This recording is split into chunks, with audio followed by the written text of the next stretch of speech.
Mahal, nasaktan, nagpatulpo, aray ko.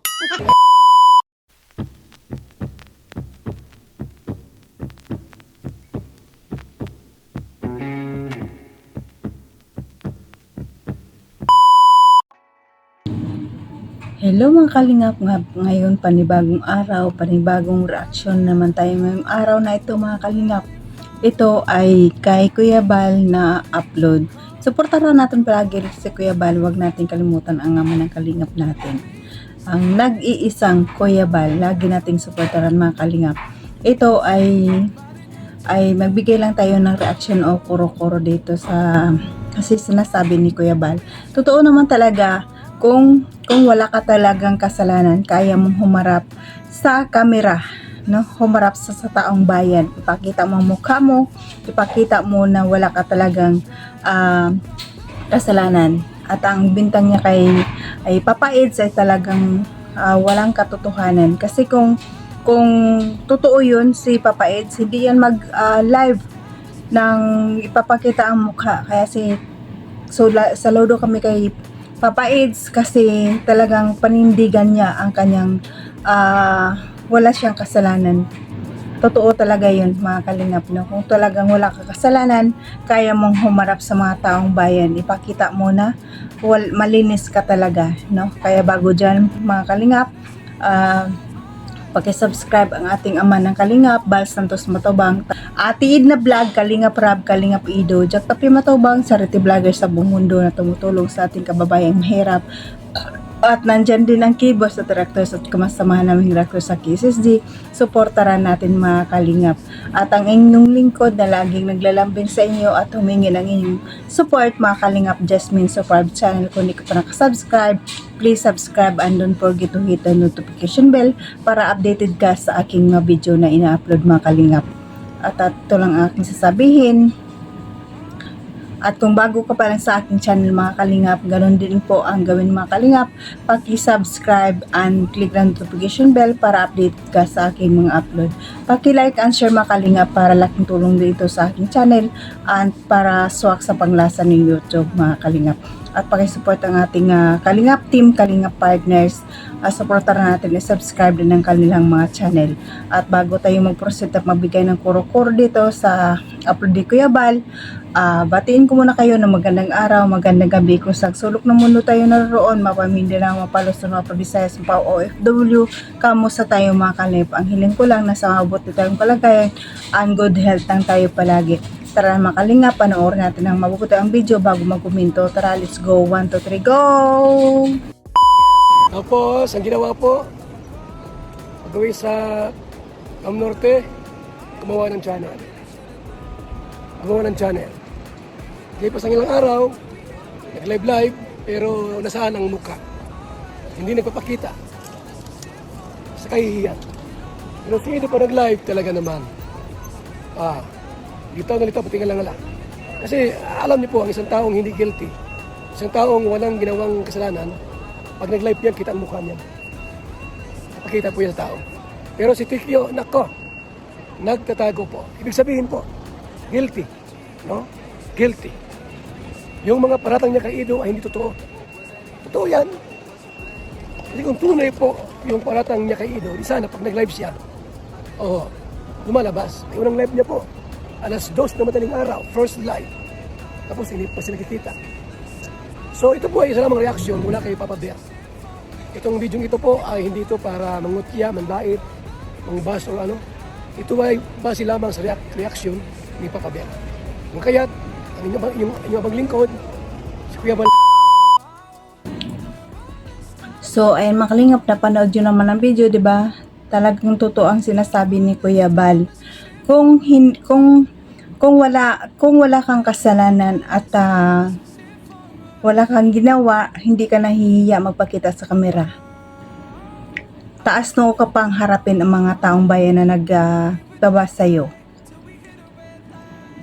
Kaya siya nagtatago, ilang live na siya. Naka-4 na live na yata pero nagtatago pa rin. Hindi niya kayang humarap sa kamera. Pagpakita dahil hiyang-hiya sa ginawa niya. No? Anong kasalanan yung Kuya Bal pagpatulpo? Wala namang kasalanan si Kuya Bal, di ba? Yun nga sabi ni Kuya Bal kung bakit siya ang pinatulpo. Bakit kay Kalingap Ido siya nagalit? Bakit hindi si Kalingap Ido ang pinatulpo niya? Ibig sabihin, mahal pa niya. Hindi niya kayang ipatulpo ang kanyang mahal. Talaga ang una ko talang nakita yan sa kanya, silos lang talaga at nasaktan talaga siya ng gusto dahil sa mga message siguro. Pero dapat inalam niya muna, dapat ang una niyang kinumpronta si Kalingap Ido kung totoo ba talaga yung mga nagmi-message sa kanya, nag-send ng mga message sa kanya. Tinanong niya, kausapin niya kung totoo ba talaga yun o hindi. Huwag siya maniwala sa mga sabi-sabi, sa mga message. Ang dapat dyan, ang si Kalingap Ido talaga ang kinausap niya kung totoo talaga yung mga binibintang sa kanya. No? Kasi si Kalingap Ido hindi naman niya magsisinungaling eh. Kasi nung part 97 okay pa kayo eh. Bakit biglang nagbago? 'Di ba? Marami pang regalo sa iyo. Hindi ka pa nakalimutan. Marami pang dala-dalang regalo sa iyo pagbalik galing Hong Kong. Pero bigla mo na lang siya iniwan. Walang kwenta yung mga sinasabi mo noon na walang iwanan, na walang magbabago, pero ikaw ang nagbago. Kinain mo lahat ang mga sinasabi mo. No, mga kalingap? O, tingnan mo si Kalingap Ido. Hindi siya nahihiya humarap sa kamera, nagla-live. Proud pa, 'di ba? Kasi alam niya sa sarili niya wala siyang ginawa. No? Kasi kung totoo talagang mayroong kang ebidensya na totoo yung ginawa sa'yo, kaya mong humarap sa kamera kasi mayroong katibayan, may patunay na totoo talaga ang ginawa sa'yo. Kung talagang totoo ka bang sa liblib na lugar o minanyak ka ba talaga? Kung mayroon kang talagang ebidensya, kaya mong humarap sa kamera.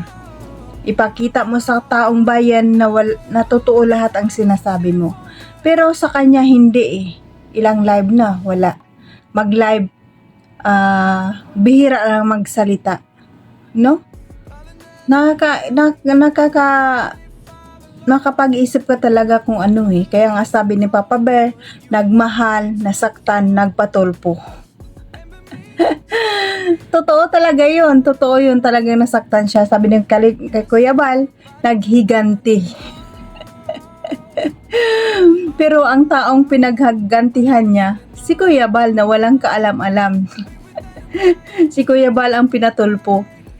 Ang babaw ng dahilan nila ka mga kalingap eh. Ang dahilan ng kanilang mga sinasabi na binabalahora sila ni Kuya Bal, walang kwenta naman yun eh. At sinabi nila sasaktan sila na palayasin sila sa bahay. Hindi naman yun totoo eh. Kasi dami-dami ng pabahay, may pinalayas ba sila ang kalingap ng sa pabahay nila? Di ba wala? Gumawa lang sila ng reason para magkaroon ng YouTube channel. Gusto lang pala magkaroon ng YouTube channel, hindi lang kinausap si Kalingap Rab. Di ba pag galing sa Maynila, pag uwi sa diet, nagawa ng channel. At pag uwi live niya, pasalamatan niya agad si Kapiso. Nasabi niya doon nga sa Tolpo, sinasabi niya hindi nila alam, hindi nila kilala yung tao na yun. Bakit ngayon tudo ang pagkapasalamat niya? 'Di ba? 'Di ba kasinungalingan lahat?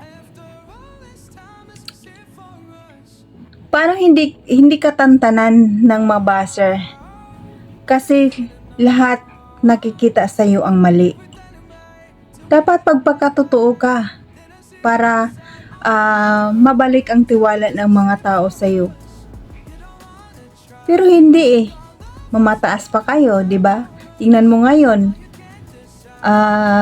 Nangyari sa iyo, yung bahay nyo. Diba dami-daming bahay diyan sa palibot nyo. Bakit yung bahay mo lang ang nagkabiyak-biyak? No. kay Dr. Love, kay Redsin, wala namang biyak-biyak. Ibig sabihin, iba na naman yan, ang ano nyo, substandard na naman. Kalingap na naman yan. Kasalanan ng kalingap. Lagi na lang kalingap. Binabatigos nyo ang kalingap, nga wala naman kayong katibayan na ebidensya sa mga ginagawa ng kalingap. No? Nakakapera sila dahil sa kalingap. Gawa sila ng issue para pag-usapan dito o pag-usapan doon. Pero wala naman silang ebidensya. Kasi alam nila na ang kalingap ay talagang todo-tulong. Kitang-kita naman di ba? Inggit lang sila sa kalingap. Yun na naman, kay Kuya Robin. Yan na naman ang issue. Patahimikin nyo, patay na ang tao. Huwag niyong gawa ng issue. Irespeto nyo ang pamilya na nagdalamhati. Respetuhin nyo na dapat, di ba? Dapat kay girl talaga mayroong respeto. 'Di ba? Respeto ang kulang sa kay girl, no? Palaban siya na wala sa lugar. Din siya kay Kalangapido, manyak daw, pero wala naman din siya hanggang ngayon. Nakakapag-isip ka talaga ng masama. Dapat nga maghilom na lahat makamubuon na lahat, pero hindi makamubuon tayo. Dahil sa nakikita natin, nagdadagdag lang ng issue, dagdag dito, dagdag doon. Kaya hindi talaga matitigil ang buhay mo, girl. Hanggang dyan ka sa social media, pagpistahan ka talaga ng mga reactors. Kung ako sa'yo, manahimik ka sa bahay nyo, mag-aral ka na lang mabuti, iwanan mo ang social media para hindi ka magawa ng butas, hindi ka magawa ng reaksyon, para tigil na ang baser sa'yo. Kung wala nang makikita sa yung butas ang mga baser, titigil din yan Nung hindi ka nag-live, di ka gumawa ng channel, nahupa na yung mga baser nun Konti na lang nagre-reaction sa'yo. Parang medyo tumahimik na. Pero yan na naman, nag-live ka. Kundi, ayan na naman, lumitaw na naman ang mga issue sa'yo. Diba? So, ayun mga kalingap, hanggang dito na lang ang ating reaction. Paki-like and share mga kalingap para sa panglasa ng YouTube ito.